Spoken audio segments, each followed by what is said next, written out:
Only on Eyewitness News tonight, we expose a critical concern for hospitals.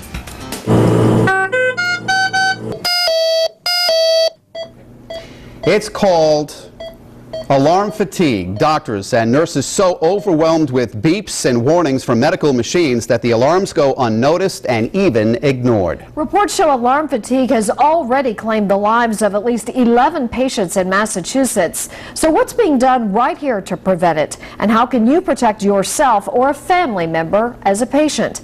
Danielle North is here with the answers in a story you'll see only on Eyewitness News.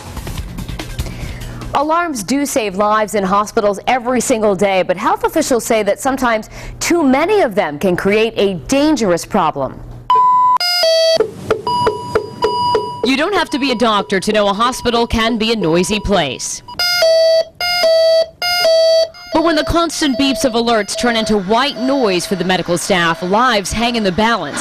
That was the case at UMass Memorial in Worcester, where 2 patients have died in the past 4 years because of ignored alarms, according to the Massachusetts Department of Health. We checked, and we've been told that there have been no deaths linked to alarm fatigue here in Rhode Island. Local health experts are working hard to keep it that way. We undertook a fairly extensive education program with our critical care nurses to make certain that they understood how to adjust the alarms and to be able to tailor them to patients' needs. Dr. Michael Dacey is the chief medical officer at Kent Hospital in Warwick, a facility with no reported cases of alarm fatigue.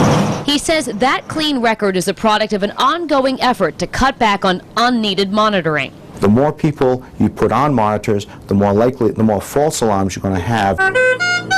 It's estimated that 90% of all alarms that go off in intensive care units and in emergency departments are not significant at all. The nursing staff at Kent is trained to cut back on those false alarms by customizing the settings for each patient.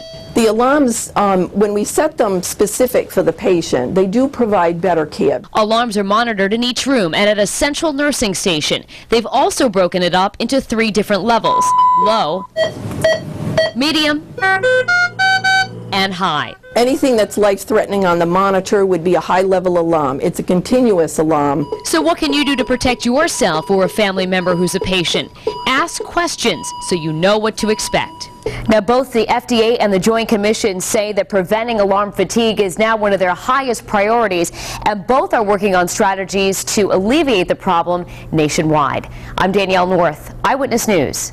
You can learn more about this critical concern on our website. Find out what an FDA study says needs to be done to fight alarm fatigue. You can also use an interactive search to learn just how many alarm issues occur each year. It's online right now at WPRI.com.